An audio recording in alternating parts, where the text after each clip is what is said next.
Hi everyone, in this Microsoft Excel tutorial we will learn how to filter data in a pivot table with filters and slicers. When you first build a pivot table, you select specific columns or fields to display.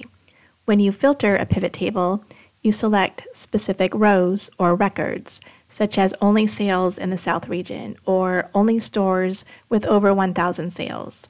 In this video, we will learn how to do this with three types of filters: field filters, report filters, and slicers. Let's start by going to the data source. I put a link to this workbook in the description below in case you want to download it and practice later on your own. Click somewhere in the data source, go to the Insert ribbon and click on Pivot Table. Excel correctly selected all the adjoining cells that contain data. I want the pivot table on a new worksheet, so I will click OK. Now let's add the region field to rows, the store to rows, and number sold to values. Before we begin, I'm going to go to the Design tab and change the report layout to outline form because I find this layout is the easiest for me to work with.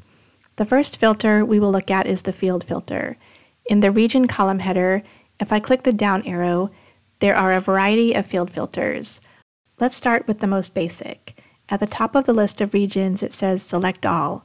Click the box next to Select All so no regions are selected. Then click on the box next to South. The pivot table now displays only stores in the South region. There are lots of visual clues to tell us a filter has been applied. In the fields list, next to the region field, there is a filter icon. There is another filter icon in the column header, and in the column drop-down box there is a large check mark next to the filters area. So the region field is filtered. Let's leave it that way, and I'm going to remove it from the pivot table. So the pivot table itself is no longer filtered. It includes all stores and the original total of 7,000. But notice in the fields list, the filter icon still appears next to region. Once you add a filter, it remains with the field until you clear the filter. This means I can add region back to the pivot table, and the filter will once again be applied and display only stores in the South. To clear a filter, in the column header, click the down arrow again and select Clear Filter from Region. Using filters is a great way to answer questions about your data, such as how many items did the superstores sell? This time, click the Store column header down arrow. We could manually select all the superstores from this list, but what if our list contained 100 or 1,000 stores? A better method is to go to Label Filters. We have lots of options here. I will click Contains and type Super. This will filter the data to only rows where the store name contains the text Super. The superstores sold a total of 3,598 items. Let's leave this filter in place because the second question is, did any superstores sell more than 1,000 items? Let's go back to that column.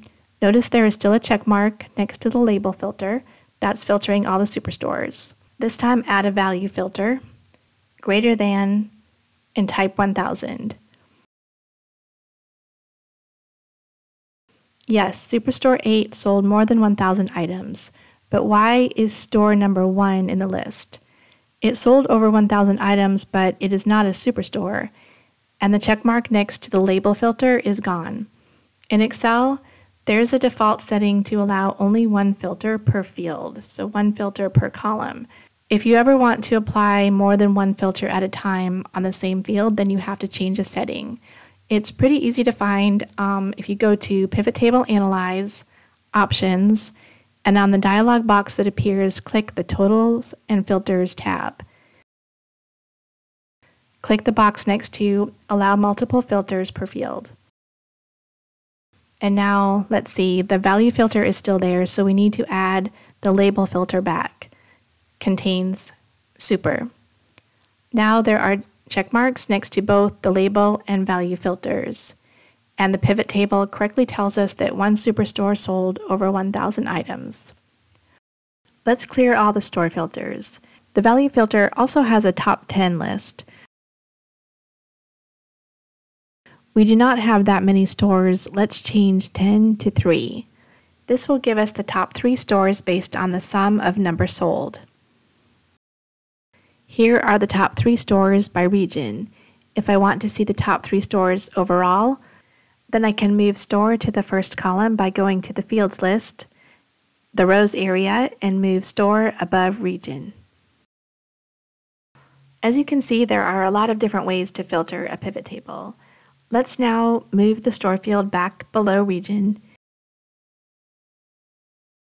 and I'll make sure there are no filters on the pivot table by going to the Pivot Table Analyze ribbon.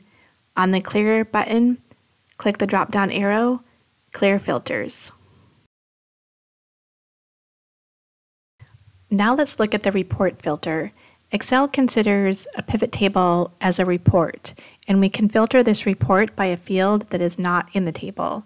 We do this using the Filters area in the Fields list.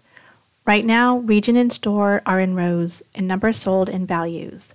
Let's try adding product to filters. We now have a report filter. It always appears above the table. It has a drop-down menu where we can filter the data down to one product, or if you click Select Multiple Items, you can select more than one product. There is a really cool trick you can do with a report filter. So right now the data includes 3 products: dishwashers, ovens, and refrigerators. If I click in the pivot table and go to Pivot Table Analyze, on the Options button, click the down arrow. I can click on Show Report Filter Pages and select Product. Excel automatically created 3 new worksheets, one with sales records for only dishwashers, one for ovens, and one for refrigerators. And then we still have our original worksheet. So that's a nice method to generate a separate pivot table for each category. Okay, let's clear the product filter, and we do this by selecting all, and then remove product from filters and remove region from rows. Let's take a look at another way to filter data by using a slicer. In the pivot table, the store field is in rows, number sold is in values. Let's go to the Pivot Table Analyze ribbon, and I will click on Insert Slicer. What field do I want to filter? Let's click the box next to Product and click OK. The slicer is an object we can move around, and the nice thing about using a slicer is we can also display product in the pivot table. Let's add it to rows. It is very user-friendly. Click on one product to see sales from that product. To select more than one product, press the Control key while clicking on an item, or if you click the multiple selection icon, then you can select more than one item without having to press the Control key. To remove a selected item, just click it again, and to clear the filters and see all the products, click this icon. At the top of the file, I'm going to insert a new row and move the slicer here. When you have the slicer selected, there is a slicer ribbon, and here I can add some formatting. Click on Slicer Settings, change the header to say Select Products.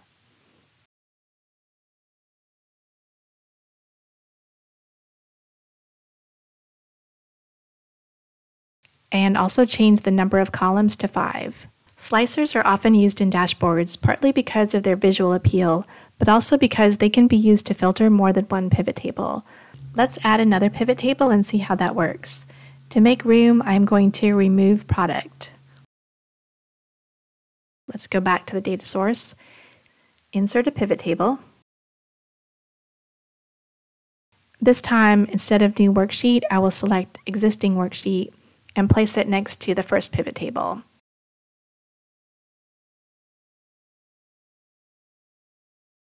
Excel gives each object a name. This is pivot table number 5.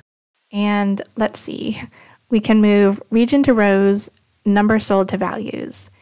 As I apply filters with the slicer, the first pivot table changes, but the new pivot table does not, so we need to link them together. To do this, select the slicer, and on the slicer ribbon, remember how Excel considers a pivot table as a report? We will click on Report Connections because we want to connect the slicer to our report, which means connect it to a pivot table. Here we see all the pivot tables in the file. Scroll down to find the worksheet we are currently on, Sheet 2. the slicer is already connected to pivot table number 1, I will click the box to also connect it to pivot table number 5. Now when I filter the data with the slicer, both pivot tables change. To summarize what we learned in this video, we looked at 3 types of pivot table filters. The field filter is in the column header drop-down box. It has advanced methods for filtering by label and value. The report filter is used to filter a field that is not in the pivot table. The slicer has its own ribbon with formatting options and can be applied to more than one pivot table, so it is a good choice to consider when creating dashboards in Excel. Okay, well, I hope this was helpful. If you enjoyed this video, please consider subscribing to this channel so you don't miss the next video, and thank you for watching.